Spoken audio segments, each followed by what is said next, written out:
terindah dalam kehidupan kami adalah nama Tuhan Yesus Kristus. Di pagi hari ini Tuhan kami ada di tempat ini bersama-sama dalam ibadah PMS. Kami percaya Tuhan menyertai dalam waktu ini. Sebentar kami akan mendengarkan sabda-Mu, biarlah kami belajar bersama-sama sehingga setiap yang didapurkan hanyalah untuk hormat dan kemuliaan nama Tuhan Yesus Kristus. Pakai lidah bibir hamba terapi dengan urapan dari sorga dan tertabur seperti di tanah yang subur. Kami bawa dalam kehidupan kami berdua sebagaimana Tuhan kehendaki terjadi di dalam kehidupan kami sebagai ini. Dalam nama Tuhan Yesus Kristus ini doa kami. Amin. Amin. Shalom. Shalom. Shalom semua. Shalom. Baik, Tuhan, mari kita bersama-sama buka Alkitab kita. Kita tadi kan nonton. Ya, kita pernah begitu ya. Ya, hari ini saudara kita akan panjang membaca bagaimana tradisi kita memang nikmat kalau membaca buku Tuhan dengan panjang yang lebar sehingga kalian kita belajar juga sekalian kita memahami ayat-ayat yang ada di dalam kitab suci kita. Efesus 4 pasal 4 sampai pasal 5 ayat 1 sampai 21. Dua pasal. Pasal 4 sampai 5 ayat 1 sampai 21. Di Tuhan katakan amin kalau sudah. Amin. Amin. Mari saya jemput mahasiswa-mahasiswi saja berdiri sama-sama. Mahasiswa-mahasiswi saja.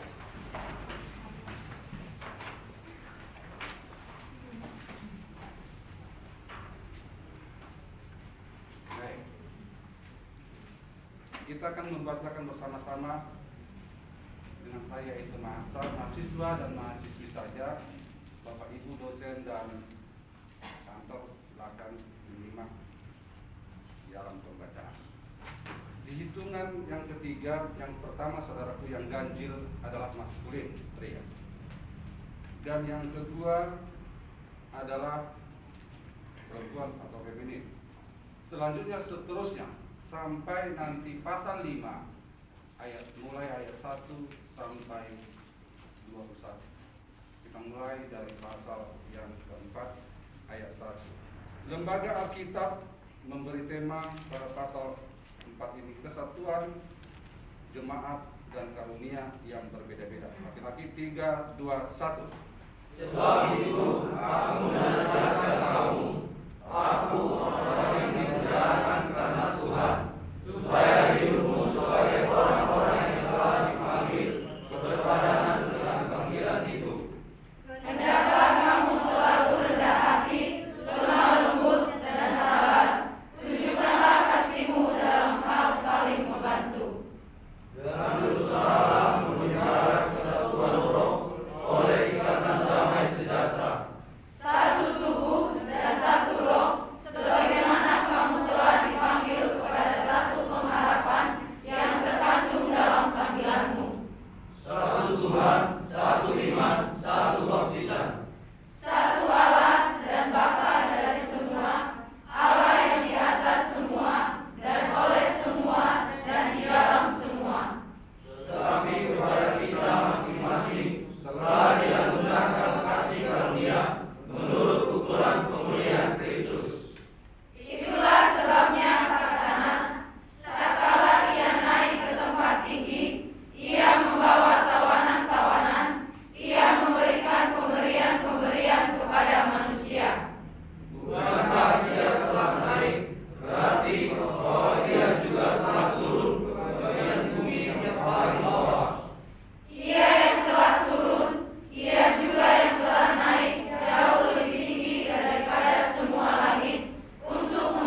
satu. Sebab itu katakanlah dan bersaksikan ini kepadamu dalam Tuhan. Jangan hidup lagi sama seperti orang-orang yang tidak mengenal Allah dengan pikirannya yang sia-sia dan pengertiannya yang gelap, jauh dari hidup persekutuan dengan Allah, karena kebodohan yang ada di dalam mereka dan karena kedengiran hati mereka. Perasaan mereka telah tumpul sehingga mereka menyerahkan diri kepada hawa nafsu dan mengerjakan dengan serakah segala macam kecemaran. Tetapi kamu bukan demikian, kamu telah belajar mengenal Kristus. Karena kamu telah mendengar tentang Dia dan menerima pengajaran di dalam Dia menurut kebenaran yang nyata dalam Yesus, Yaitu bahwa kamu berhubung dengan kehidupan kamu yang dahulu harus menanggalkan manusia lama yang menemui kebinasaannya oleh nafsunya yang menyesatkan, supaya kamu dibaharui dalam roh dan pikiranmu, dan mengenakan manusia baru yang telah diciptakan menurut kehendak Allah di dalam kebenaran dan kekudusan yang sesungguhnya. karena itu buanglah dusta dan berkatalah benar seorang kepada yang lain, karena kita adalah sesama anggota. Apabila kamu menjadi marah, janganlah kamu berbuat dosa. Janganlah matahari terbenam sebelum pada amarahmu. Dan janganlah beri kesempatan kepada iblis. Orang yang mencuri, janganlah ia mencuri lagi, tetapi baiklah ia bekerja keras dan melakukan pekerjaan yang baik dengan tangannya sendiri, supaya ia dapat membagikan sesuatu kepada orang yang berkekurangan. Janganlah ada perkataan kotor keluar dari mulutmu, tetapi pakailah perkataan yang baik untuk membangun di mana perlu, supaya mereka yang mendengarnya beroleh kasih karunia. Dan janganlah kamu mendukakan Roh Kudus Allah yang telah memeteraikan kamu menjelang hari penyelamatan. Segala kepahitan, kegeraman, kemarahan, pertikaian, dan fitnah hendaklah dibuang dari antara kamu. Demikian pula segala kejahatan. Tetapi hendaklah kamu ramah seorang terhadap yang lain, penuh kasih mesra dan saling mengampuni, sebagaimana Allah di dalam Kristus telah mengampuni kamu. Hidup sebagai anak terang. 3, 2, 1. Sebab itu, jadilah penurut-penurut Allah seperti anak-anak yang kekasih. Dan hiduplah di dalam kasih, sebagaimana Kristus Yesus juga telah mengasihi kamu dan telah menyerahkan dirinya untuk kita sebagai persembahan dan korban yang harum bagi Allah. Tetapi percamburan dan rupa-rupa kecemaran atau keserakahan disebut saja pun jangan di antara kamu, sebagaimana sepatutnya bagi orang kudus.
sebab semua yang nampak adalah terang. Itulah sebabnya dikatakan, bangunlah, hai kamu yang tidur, dan bangkitlah dari antara orang mati, dan Kristus akan bercahaya atas kamu. Karena itu, perhatikanlah dengan sesama bagaimana kamu hidup. Janganlah seperti orang kebal, tetapi seperti orang arif. Dan pergunakanlah waktu yang ada, karena hari-hari ini adalah jahat.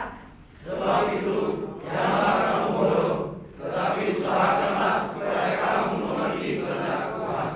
Dan janganlah kamu mabuk oleh anggur, karena anggur menimbulkan hawa nafsu, tetapi hendaklah kamu penuh dengan Roh.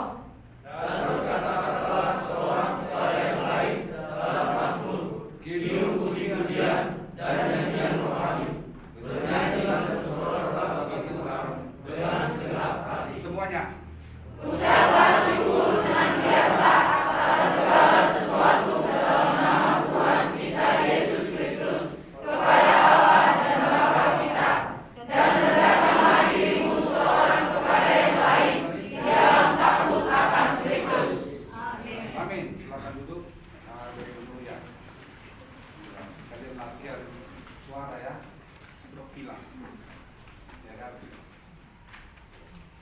Baik, puji Tuhan saudaraku, yang berbahagia adalah mereka yang mendengarkan firman Tuhan, menyimpan dalam hati, dan yang terutama adalah pelaku-pelaku firman ini. Amin. Semua yang kita baca tadi ayat itu adalah dituliskan oleh hambanya, Rasul Paulus saat dia di dalam penjara. Kita lihat konteks itu sesungguhnya, semua ayat itu satu perikop, itu seluruhnya sungguhnya satu perikop. Maka kalau kita lihat ayat selanjutnya, mulai ayat yang 22 pasal yang kelima, di situ baru berubah perikop yang baru. Walaupun kita lihat LAI atau Lembaga Alkitab Indonesia memberikan tema yang berbeda, tetapi runtutan dari ayat itu sesungguhnya seperti tema yang ada di dalam pasal 4, kesatuan jemaat dan karunia yang berbeda-beda. Itu sesungguhnya intinya semua, apapun perikop kedua pasal sampai 1:21 tadi, dan pasal yang kelima itu. Ya, apa sesungguhnya pesan yang ingin disampaikan oleh Rasul Paulus? Di mana saat itu saudara Timotius adalah anak rohaninya yang dikasihi, yang ditetapkan Tuhan sebagai bimbingan, asuhan, arahan, yang dipercayakan sebagai wakil kepada Paulus. Dia menyampaikan apa yang terjadi di dalam jemaat saat itu di Efesus. Oleh karena hikmat Tuhan, Tuhan berikan waktu kepada Paulus ketika ia di dalam penjara, sehingga ada kesempatan untuk menulis. Lalu dituliskanlah itu, disampaikan kepada anak rohaninya, lalu anak rohaninya membacakannya dalam kali setiap ibadah. Di ayat 2 saudara dikatakan di sana apa? Di pasal yang keempat, hendaklah kamu selalu rendah hati, lembut, dan sabar. Tunjukkanlah kasihmu dalam hal saling membantu. Alleleon en agape, kasih yang penuh, maksimal. Hendaklah kamu memberikan kasih yang penuh atau yang maksimal. Itu maksud arti ayat itu. Karena saudara, banyak tidak jarang ditemukan di saat itu Kristen ya Kristen, ya, tetapi rendah hati itu tidak ada. Maka dikatakan harus penuh, full. Ya, Kristen ya Kristen, tetapi yang namanya kelemah lembutan itu kadang kita lihat lebih lembut ateis, ya, yang tidak mengenal Tuhan. Justru mereka seringkali mengenal lebih lembut. Seperti ada guyon-guyon kata, you baik, saya baik. Kalau lu jahat 10 kali lebih jahat, gue bisa. Ini perkataan hamba Tuhan begini bagaimana ya? Ataupun jemaat Tuhan. Itu sering kita dengar. Maka dikatakan di ayat 2 tadi itu adalah tunjukkanlah kasihmu yang full, penuh, tidak spot-spot. Apa itu spot-spot? Spot-spot. Alelius, segala seluruh kasih, ya kasih kelembutan, kasih rendah hati, kasih sabar. Sebetulnya yang 3 ini saudara sudah merangkul semua yang dimaksud dalam ayat-ayat ini. Ketika tidak ada kelembutan saudara di dalam hati kita, so pasti ini jiwanya preman. Jangan bangga saudara dikatakan Anda preman. Itu iblis. Semestinya sebagai anak Tuhan ataupun sebagai orang-orang yang mengenal firman memiliki sifat itu. Lembut atau lemah lembut. Lemah lembut perangainya, lembut tindakannya. Ketika hal itu terjadi, maka sesungguhnya Timotius tidak perlu mengutarakan ini kepada Paulus di penjara saat itu. Kalau memang itu terjadi, ada lembut atau lemah lembut. Tetapi Efesus ini kan wilayahnya di pesisir, katakanlah itu semi metropolitan, semi perkotaan, lalu lalang antara suku dan suku, pesisir tepi pantai, dan sangat ramai, sehingga pembauran suku-suku yang ada di Efesus itu menciptakan multi karakter, multi kebiasaan. Tentu hal-hal ada yang dimaksud yang tidak berkenan di hadapan Tuhan. Sehingga saudara begitu tegas dan pedas yang dikatakan oleh Rasul Paulus kepada jemaat Efesus itu, karena memang konteksnya jemaat semi kota, ramai. Jadi di sana banyak perahu-perahu, kapal-kapal, ya, tidak mudik atau turun dari pulau ke pulau. Maka pembauran manusia banyak di sana. Dari manusia yang benar sampai yang tidak benar di situ. Manusia bejat sampai semi bejat banyak ada di situ. Ya, tidak lepas daripada pelacur-pelacur dan selanjutnya. Karena di sekitar itu orang-orang yang berduit semua itu. Orang pesisir. Anak-anak kapal itu saudara duitnya banyak ini. Sekali mereka turun kapal, sekepok duit. Kenapa? Ketika di laut tidak bisa difungsikan. Contohnya 3 bulan dia di sana nggak pernah jajan, numpuk duitnya selama 3 bulan itu loh. Sehingga saudara ketika mendarat mereka seperti rusa masuk kampung. Apa itu rusa masuk kampung? SSD dulu itu apa artinya?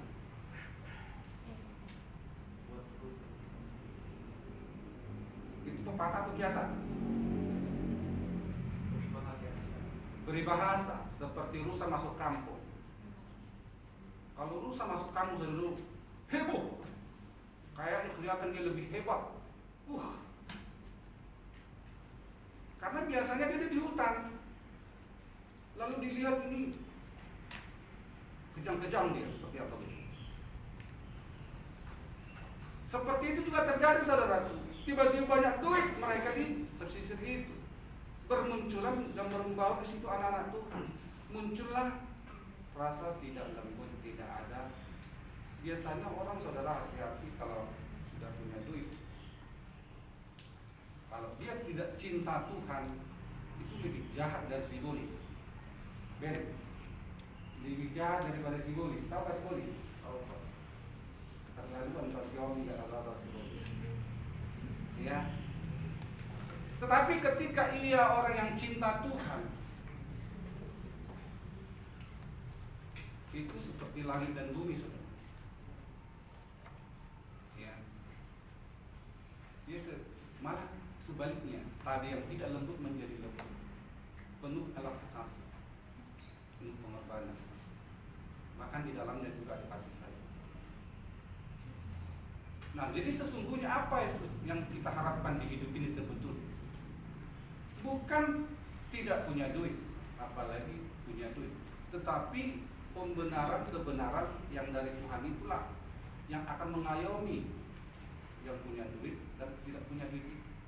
Karena ada juga saudaraku, orang nggak punya duit sombongnya ya nauzubillah, nggak ampun-ampun, ada. Ah, daripada nggak punya pak, yang penting sombong, punya nggak apa-apalah, ya kan begitu. Ada juga yang semi punya, sesungguhnya nggak punya, tapi kelihatan dia punya. Nah ini juga saudara.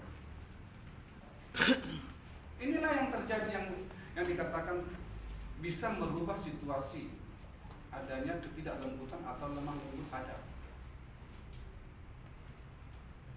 Tetapi Rasul Paulus mengatakan saudara, setiap kepada anak-anak Tuhan di masa itu di Efesus memiliki kelemah lembutan atau lembut hati itu tidak setengah-setengah, tidak sepotong-sepotong. Aleleus en agape, dari segala kasih full. Itu maksudnya. Sehingga ketika itu sepotong-sepotong, kalau orang Batak bilang nanti dia jadi pajago-jago. Apa itu pajago-jago? Sok-sokan, sok rohani, sok hafal ayat, sok punya gelar. Iya begitu. Tapi isinya nggak ada, kelompong gitu. Karena memang sudah dimakan oleh ketidakadaan kelemah lembutan itu. Kalau saya membayangkan saudaraku, ya, orang yang punya iman itu kalau tidak punya kelemah lembutan, sedikit-sedikit digerogoti, habis. Sedikit-sedikit habis, lama-lama semakin habis. Karena di akhirnya pun nanti kan ditimbang dari segala amal dan perbuatan manusia itu. Ada nggak sisanya? Selanjutnya saudara dikatakan juga di sana ayat 2 tadi itu sabar. Nah ini sabar sebenarnya ini adalah barang mahal saudara ini, barang mahal. Ya. Tapi ada juga orang tidak sabar karena memiliki darah tinggi. Masukkah ke dalam konteks itu? Bukan. Ya karena memang itu penyakit. Maksudnya sini saudara, balansnya dengan kata alilius agape tadi, sabar orang yang tahu firman, itu maksudnya. Orang tahu firman tapi nggak sabar, ini kebangetan, itu maksudnya daya. Kalau orang tidak sabar, tidak mengenal Tuhan, memang begitu karakternya, memang begitu tabiatnya. Salahkah itu? Nggak salah. Sebelum salah pun dia sudah salah karena tidak mengenal Tuhan. Jadi yang dimaksud di sini adalah alilius dan agape dan seluruh kasih, sepotong-sepotong, sabar. Ya. Saya kalau di gereja saudaraku punya pengalaman dengan majelis saya angkat dia dari majelis. Saya angkat. Terkadang yang temperamennya tinggi sekali, marahnya itu nggak ampun-ampun.